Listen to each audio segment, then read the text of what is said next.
Turning now to zoom out to international trade. And as those of you who were with us yesterday know, we have been, for the last 5 years at the Global Situation Room, organizing conferences. This is our 13th, on issues related to the global economy. So really glad to have with us two extraordinary world-class experts looking at 2021, what's going to happen, what's going to change, what's not going to change. And to guide us through that discussion, we have a very able business journalist. Hussein Sadiq is a senior news producer at NBC.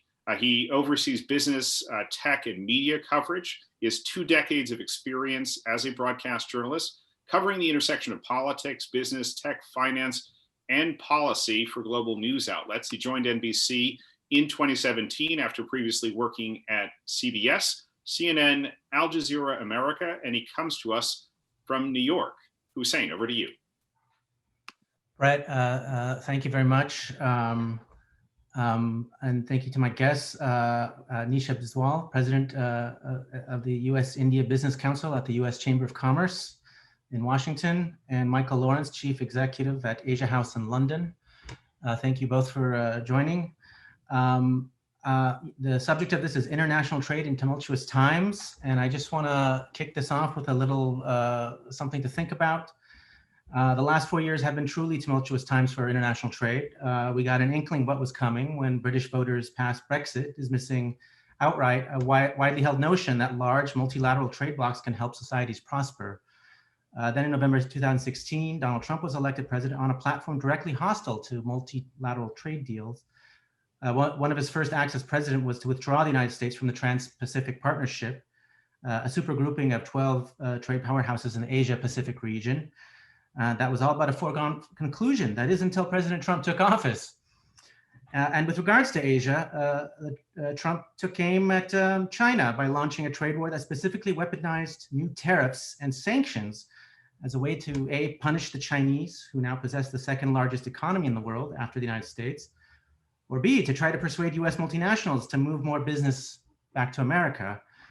We can debate whether that has succeeded or not. There is a phase 1 agreement on trade with China, which President Trump says is promising. But I note that so far, it has failed to lower the trade imbalances between the two countries or bring back manufacturing jobs or boost US agriculture to date. Trump has also weaponized tariffs and threatened to tear up multilateral deals to course our trading allies even, like Canada, Mexico, and the European Union.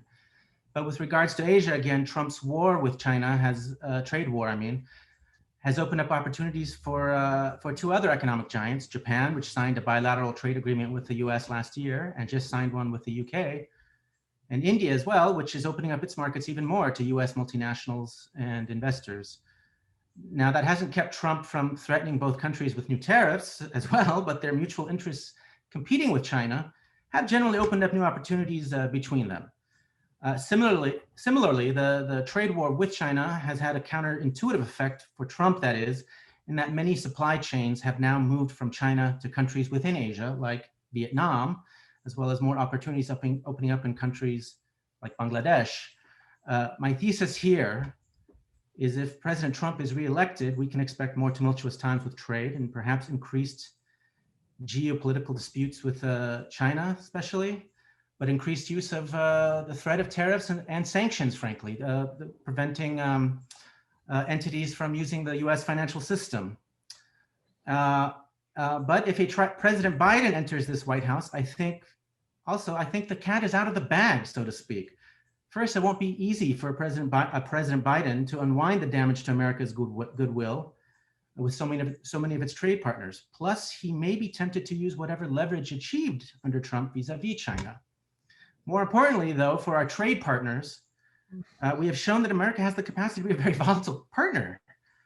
And they are already doing things like securing new trade partners, new suppliers, new supply chains, as a hedge against a future volatile US. So these are things to think about. And with that in mind, I'd like to start with Michael Lawrence, if you don't mind. Cool. A, what do you think of my thesis? And B, how would you frame this if you don't agree with what I say?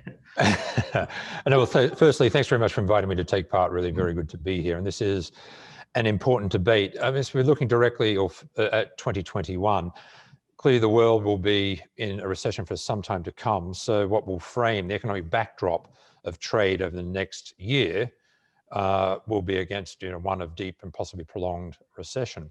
But it is, as you say, the geopolitics and particularly the relationship between the US and China that's going to define the trading landscape for 2021 and years beyond. There's almost a universal view here and in Asia that regardless of who wins the US election, there'll be no material change in the US approach to China. The US will continue to view China as a challenge, as a threat, even if Biden wins the White House. Now, a Biden presidency, and you're closer to it than I, might see a change in tone, might see a change in language, but as you said, highly unlikely to roll back any of the efforts on decoupling. It is possible they might be less aggressive under a Biden administration going forward than Trump, but the direction of travel is not going to change. And that's the view held almost universally across Europe and almost universally across Asia. Now, a Biden election, China might respond more positively to a less aggressive tone, but fundamentally, this is a tech war. This is about technology. And so we can talk about tariffs and soybeans and the like, but fundamentally, this is about technology and global leadership and the position China will have in the world and the US's view of China's position in the world. One thing that might change with a Biden presidency is the relationship, which again, you alluded to, between the US and its other partners, Europe, for instance. There's been a pretty fractious relationship under Trump with countries that have previously been, and blocs that have previously been allies of the US. You can imagine, or we can imagine that under Biden, there'd be a more conciliatory tone with Europe, with Japan, no threats and the like, and perhaps he could build a coalition to put more pressure on China to make some of the changes that the US want, to make some of the changes. So that is one possible scenario. But in terms of the core of trade going forward, it will be geopolitics. Asia House, we've just completed an extensive piece of research for a client. We talked to more than 120 executives right across the world. And overwhelmingly, they said the thing that's going to define trade, not just for next year, but for the next decade, will be geopolitics. And at the center of that is the US relationship with China, and how that is ultimately resolved will play a huge role in how trade goes forward. Thank you, Michael. Nisha Biswal, you're very focused on India and the subcontinent. Michael says that geopolitics will govern trade considerations in 2021. How do you see that from a vantage point of India and the subcontinent? Well, first of all, wonderful to be here. And I want to just note that I have so much Zoom envy of Michael Lawrence and his setup and that very impressive looking microphone that he's got clipped on. I think we can all be clear, that's the only thing you should envy me for. Seriously, all superficial. Not at all. But I agree in large part with what Michael has said. I mean, I think that you're seeing in boardrooms across corporate America and around the world a real focus on de-risking. I think China is going to continue to be very important, but there is growing concern about how much vulnerability and risk it may pose if the geopolitical tensions continue apace, and what they need to do to diversify and de-risk. I think there's an overblown thinking about deglobalization. I think what you're likely to see more is a regionalization of supply chains so that you move production closer to markets. And India certainly represents a very significant market and a very significant supply in terms of labor and in terms of outputs. And so I think you're going to see increasing focus in India. You know, the Indians themselves are very focused on that, are looking to see what they can do to be more attractive to that migration of supply chains and to attracting investment. They're also engaging in a little bit of self-assessment in terms of what Indian industry, what challenges they're facing, particularly their small and medium enterprises. And so there's also thinking within India of how to manage the risks internally and the potential dislocation internally that a greater opening up and liberalization of their economic and trade policies would cause. There's obviously a lot of political sensitivity, and trade, as we know, particularly in democracies, is a very politically sensitive area that requires very careful calibration and management. We've seen that in the United States in the populist rhetoric and policies that have propelled the Trump administration, and also gained sympathy in many progressive quarters as well. I think trade is a very politically fraught or fractious area to navigate. That said, the other point that Michael made, which is it's not just all about the economy, stupid, but it's all about the digital economy, the technology, and the future economy, and who's going to win the future, and how is that future going to take shape. And this is where the geopolitics comes in, right? This is where you see a convergence between kind of the economic and trade and the strategic parts of a government and policy apparatus.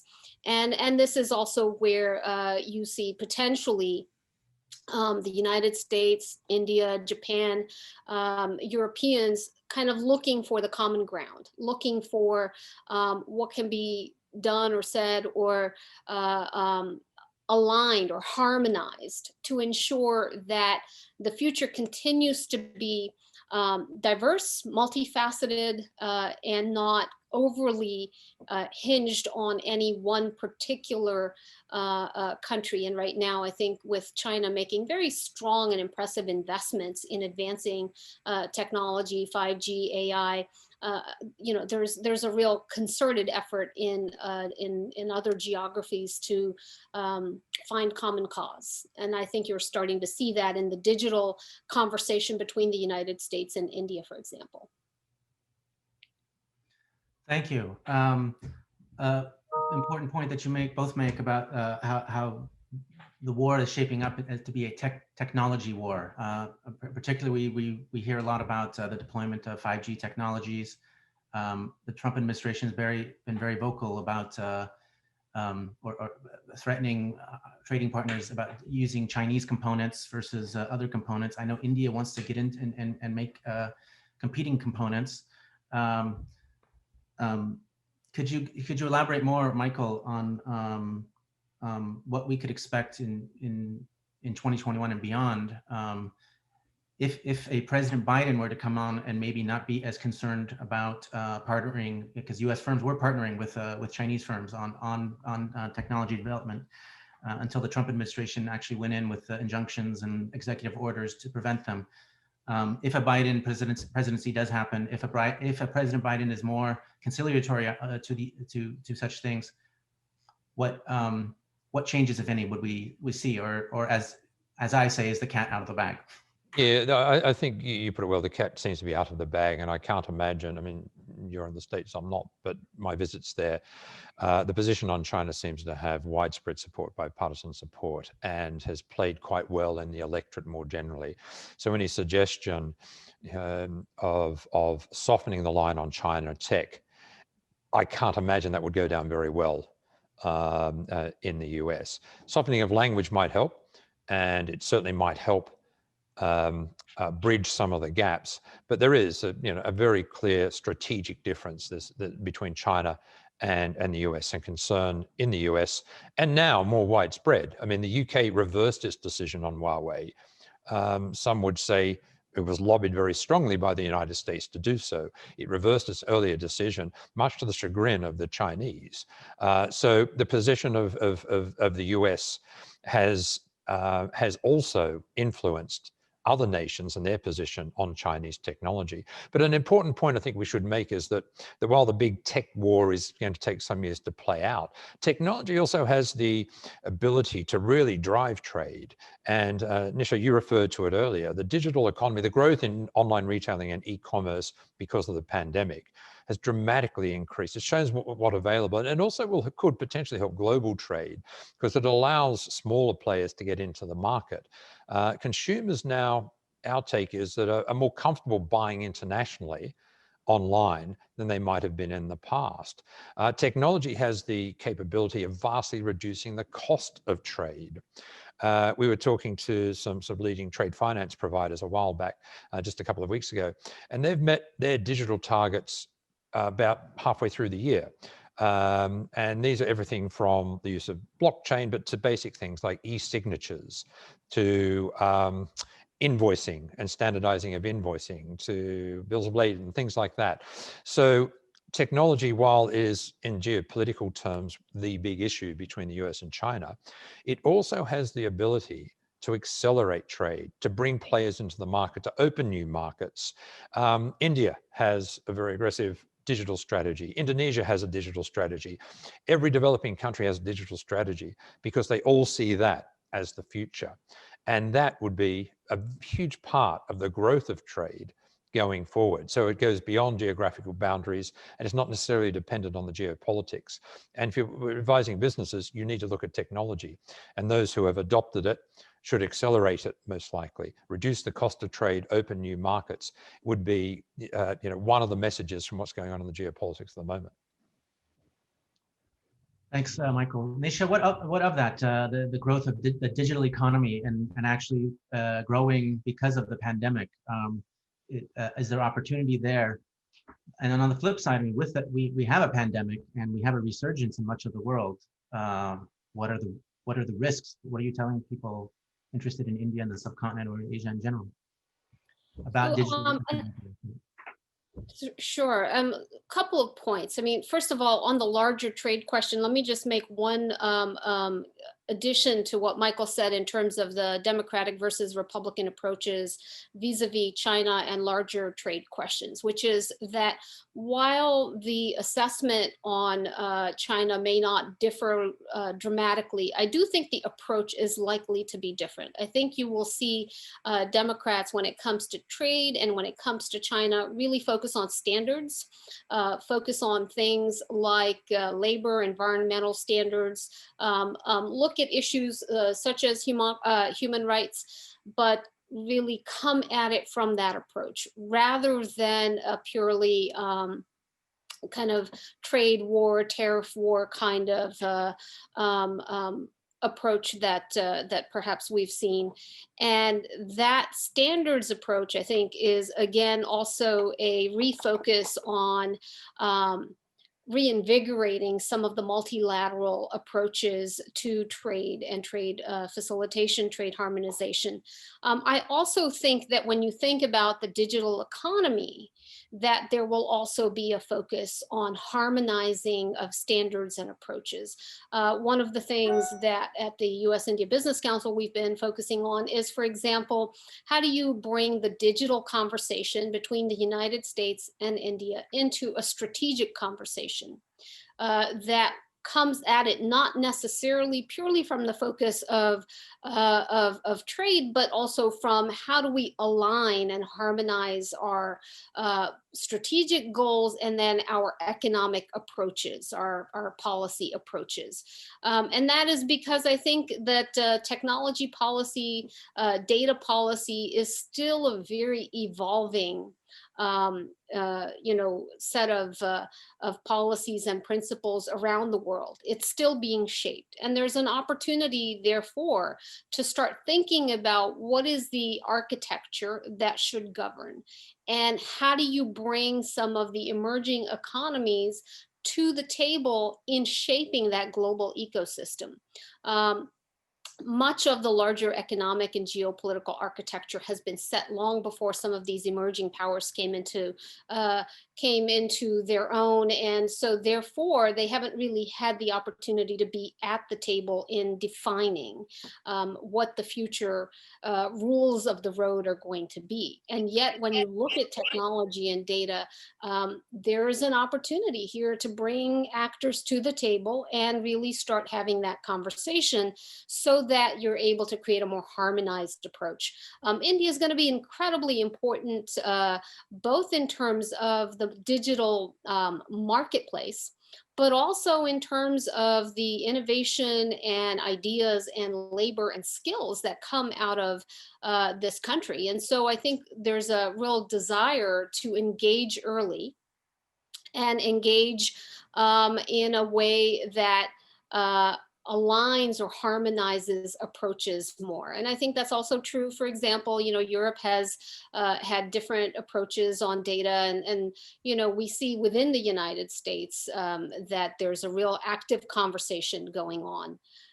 So I see that as an opportunity to bring some of these key actors at the national, subnational level together to try to achieve a little bit more coherence in what the policy environment will look like. If I can just follow up on that, Nisha, you're absolutely right. And under one scenario, China will take the lead in setting those standards, in setting the framework for growing digital economies, especially possibly in emerging Asia. And this is something that businesses and the US needs to consider, that China is taking a lead here. Its technology innovation is quite extraordinary. And it is in the neighborhood of Asia, where countries, emerging economies, are desperate to embrace digital, to leapfrog legacy systems, and to develop their economies. So there is an opportunity here for China to take the lead. And the US, regardless of who's president, needs to be aware of that. Absolutely. Back to the short and medium term threats of the pandemic. I'd love to hear just quickly risks that you think our viewers need to consider to mitigate risk. I mean, this is a big thing going on in the world. We have a resurgence. There's in the last week we've had 70,000 new cases in the U.S. Average over 7 days per day. That is. Other places are Europe, China, maybe not as much. India has accelerated rates too. So how concerned and how much what kind of risks we have to think about and opportunities and risks that we need to mitigate in such an environment, a pandemic, a worldwide pandemic. I'll start with you, Michael, then go to Nisha. Do not in any way, shape, or form want to underestimate the human impact, the health impact. This is a health crisis, no question about it. But there's also an economic crisis of monumental proportions, and governments, here and elsewhere, are struggling to balance those two things. In terms of next year, I think there's little doubt that it's going to be a prolonged and deep recession. I think China's started to grow back. China's, hasn't suffered a second wave as yet, and hopefully won't. 4.9% GDP growth last quarter, which is a very handsome result, given that India's last GDP figures down near 24%. The UK and also as well. So we're looking for a prolonged and deep recession with maybe pockets of growth elsewhere. In terms of trade, he spoke earlier about the recalibration of supply chains. It's interesting, tariffs and the like in the past, protectionism has largely been driven by governments trying to prevent competition taking business from their companies. The protectionism we're seeing now is very much about ensuring that populations, that people, get the stuff they need. So the diversification of supply chains is driven by different things than in the past. Perfectly understandable too, but it does mean a rise in protectionism, the regionalization of supply chains, the diversification of supply chains. A country doesn't want to fall short of ventilators or vaccines when they become available. So you'll see a recalibration, no question about, of supply chains based not on concern for competition of companies, but very much around ensuring that the population gets the health and the food and the things that they need to get through this crisis. In terms of when we emerge, I mean, it's really difficult to say. I mean, things here in the UK looked a bit brighter 6 weeks ago. Then more restrictions came in, more cases come in, and now the mood is bleak. Vaccine seems to be the answer, and there seems to be a huge amount of work going on there. But it is going to take years for the world to recover from this. And I guess, key concern are the number of the impact on the youth, and what are going to be millions of young people unemployed for periods of time and finding it difficult to get jobs, which goes back to one of my earlier points about, if you assume that trade drives growth, trade is a good thing for economies, then companies probably need to take the lead and try to embrace it and try to do what they can to generate trade in what will be, over the next 12 months, possibly more, a sort of shrinking overall market. Nisha, shrinking overall market during a worldwide pandemic? I mean, I think that might be true on the large scale. I think if you periscope down a little bit, what you see is that for India, trade has actually not been the dominant part of its growth story. It has still mostly been driven by domestic demand. And so in some ways, some of the exogenous shocks that have reverberated so strongly in other economies, India has had somewhat of a more mitigated experience. And I think that continues to be the case somewhat, in the sense that in India right now, because you had this massive migrant labor crisis where you had so many leave the cities and go back to their hometowns and villages, the kind of unanticipated positive of that has been a real boom in rural economies. You've seen that that the rural economy has actually is starting to show signs of growth. The agricultural economy is starting to rebound. The urban economies are still struggling, right? And so I think you're going to see some changes there in terms of India's story from the rest of or from some of the other major economies. The other thing is the service economy and the work from home. There was a huge panic at the beginning of the pandemic when India went into lockdown. We had, corporate America just really alarmed by what this was going to mean, by all of the operations that the U.S. economy, the U.S. financial sector, the U.S. academic or insurance or hospitals or so many other parts of our economy have India component in terms of processing, outsourcing, the backroom operations, et cetera. But what we saw was India moved actually fairly aggressively to ensure the continuity of those operations. And I think that has restored confidence and actually potential expansion and growth of the service economy in India, particularly in the kind of technology space. So while, yes, India suffered a pretty massive contraction this year, I think that there is some optimism that by Q3 and Q4 of 2021, that you're going to start to see some pretty significant growth in the Indian economy as well. That's great. Thank you. I see one question has been submitted, and I encourage if our viewers on this have questions they want to submit, I'm monitoring them. I will direct this one to Michael. It says, what can the UK expect in a trade deal with the US after the election with either a President Trump or a President Biden? I would like the panel to consider the internal market bill currently going through the UK Parliament and that impact on any future trade deal. Look, the UK government is putting a huge amount of political capital into striking new trade deals. So there'll be no short of willingness from the UK's part to do whatever it can to strike a trade deal with the US. And so with that political will, I've talked to trade negotiators quite often. They say if there's real political will on both sides, a trade deal can be done, and it can be done quickly. There are clear sticking points that have been well publicized, no doubt about that. But for the UK government, striking deals outside the EU is critically important to, proving the concept that leaving the EU is a positive thing.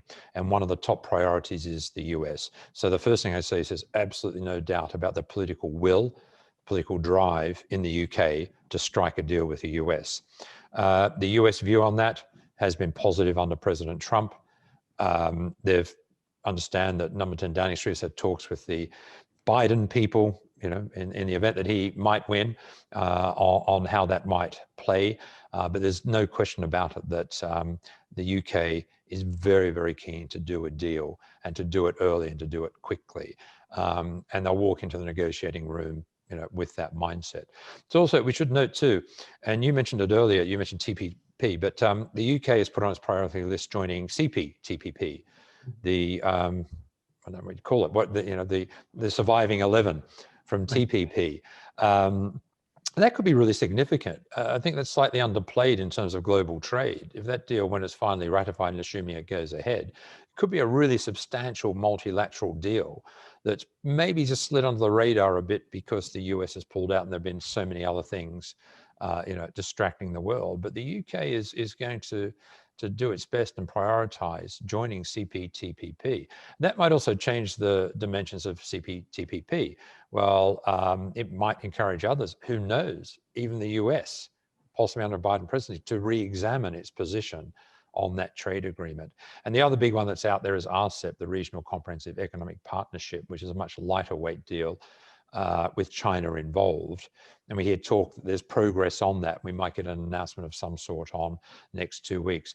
Bit thin on details, and it won't be the sort of deep, well-structured CPTPP-like deal, but that is another deal that's on the table. So in terms of UK, US, the one thing I would say and take away from this is that the UK wants to do that deal. There's a lot of political will to do that deal. And they're very, very keen to prove the point that coming out of the EU means that the UK can embark on its own trading, in its own trading direction, and a deal with the US would certainly send that signal. Nisha, we were talking about trade competition between the US and China in Asia and the regionalization.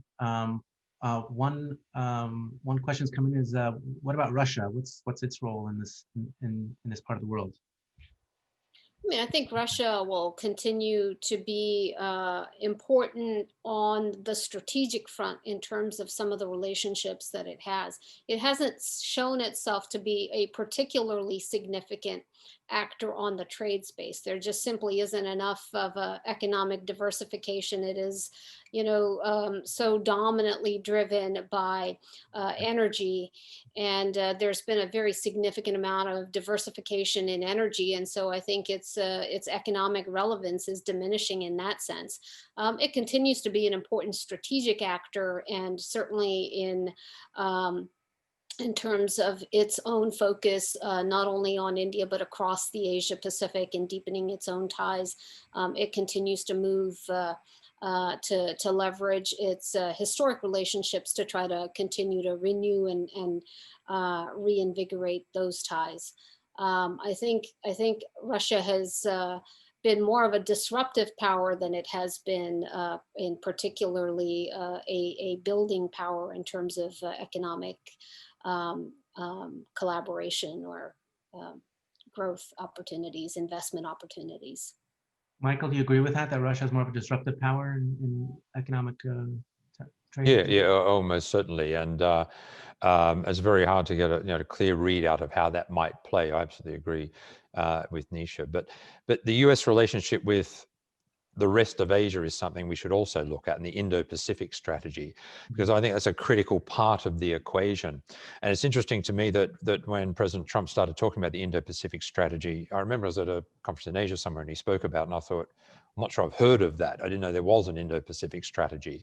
And it's gathered momentum and it's snowballed to the point where the UK now has just appointed a Director General in the Foreign Office for the Indo-Pacific strategy, although I don't actually think the UK has a stated, written Indo-Pacific strategy. So it's gone from what might have been a sort of carefully crafted part of a speech to a momentum. And that's where I think especially if there's a Biden president who's more likely to be collaborative with non-China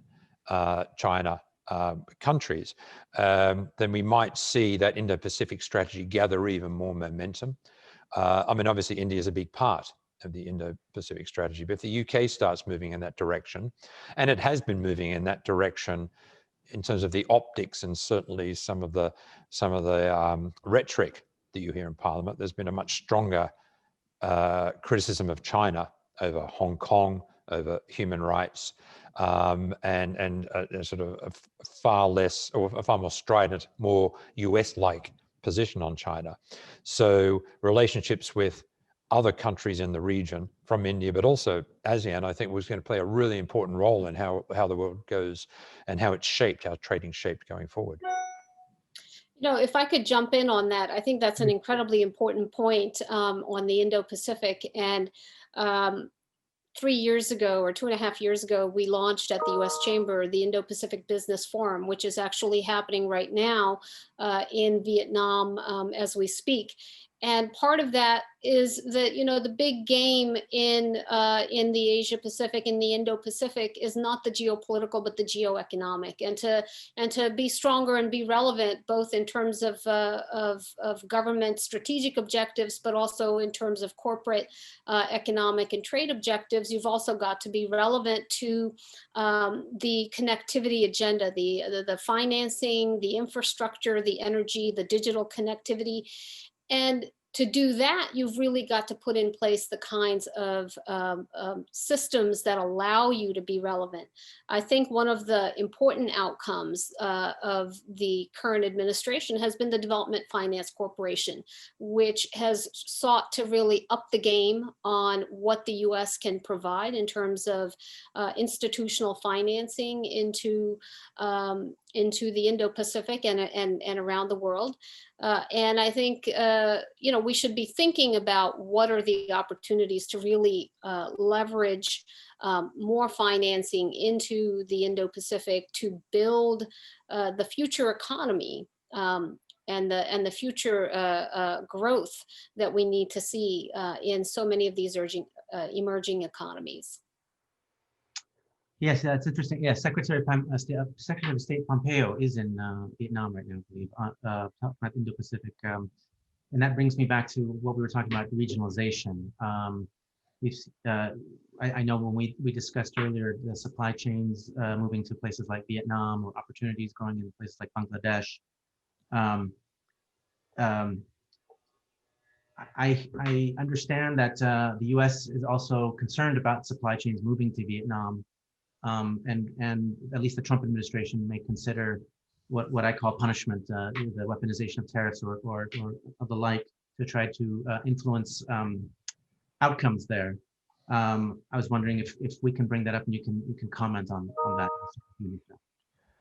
I mean, I see Vietnam as a huge beneficiary of what's been going on, but be clear, well, a couple of points.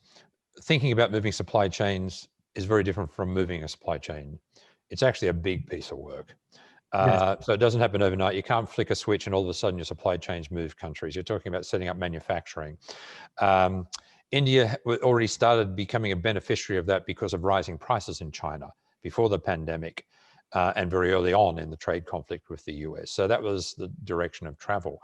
But it is potentially a great beneficiary of this reorganization of supply chains. In fact, the new Japanese Prime Minister was in Vietnam a couple of weeks ago and said he would help Japanese companies finance shifting their supply chains to Vietnam. So, you know, one might put a bit of a geopolitical spin on that, but so it is happening. I guess the other thing I'd make, and it is related, is that if you're looking at changing supply chains, and if any companies are looking at doing that, I might also want to look at technology, because the technology can drive trade and has been fantastic in terms of lowering costs and opening markets. But, you know, building a new factory somewhere costs money. Rather than changing your supply chain, if you can, using robotics and AI, put it onshore or put it near shore, that could also change the complexion of how supply chains work. And, you know, we're on the verge of some extraordinary technology breakthroughs here in terms of robotics, in terms of AI, 3D printing, additive manufacturing. When you put those into the mix, you can see supply chains really changing dramatically. But note of caution, it doesn't happen overnight. It does take time. Vietnam is already becoming a beneficiary of shifting of supply chains, and is likely, I believe, to be one. Bangladesh another. Potentially India too. India has huge potential, I think, to take up some manufacturing. So there are opportunities there for countries to take on some of the supply chain stuff, but it's not going to be quick. It's not going to be easy. And I think technology may play a role in that, in changing the game altogether for some companies and some supply chains. And I think one thing that the Indians continue to grapple with and are going to need to address is creating the regulatory stability that can really incentivize that migration of supply chains. I think if you continue to tinker with the policies and switch directions or have a policy inconsistency or incoherence, then that becomes a real inhibitor. The Indians are focused on that, but I think it continues to be a work in progress in that sense. Bangladesh, I think both of you have mentioned, and it goes without saying that, Bangladesh is kind of a surprise success story, as we've seen really high levels of growth pre-pandemic. They were the 7th fastest growing economy in the world, and are looking to potentially, resume a strong growth year in 2021. And I think, again, a very significant market, a young labor pool, and a lot of investment in social indicators that I think make it a very attractive opportunity, and one that companies are increasingly paying attention to. So we're coming close to the end. If there's anybody who wants to submit more questions, this is your time. But I would like to ask, there seems to be so much opportunity and so much risk at the same time in 2021. Where's the balance, and where, some of our viewers here are in the private sector or looking at trade opening up between the US and Asia and different places in Asia, and perhaps vice versa, for opportunities for Asians to come to the US. Where are the opportunities? Where are the risks? I'll start with you, Nisha. Well, I mean, we are living in a VUCA world, right? Volatility, uncertainty, chaos, and I forgot what's the A. But I think that means that you're going to see a little bit more of a hedging strategy, right? Rather than putting all your eggs in one basket, you're going to try to make sure that you're positioned to be able to make gains where gains are possible, but also minimize risk. And I think you may be willing to take smaller gains in order to mitigate against bigger risks. And I think that's one of the ways in which many corporate, strategies are starting to take shape.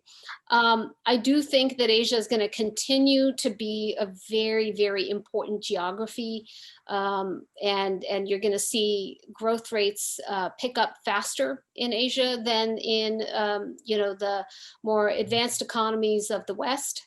And so companies are going to continue to look both in terms of sourcing and in terms of selling.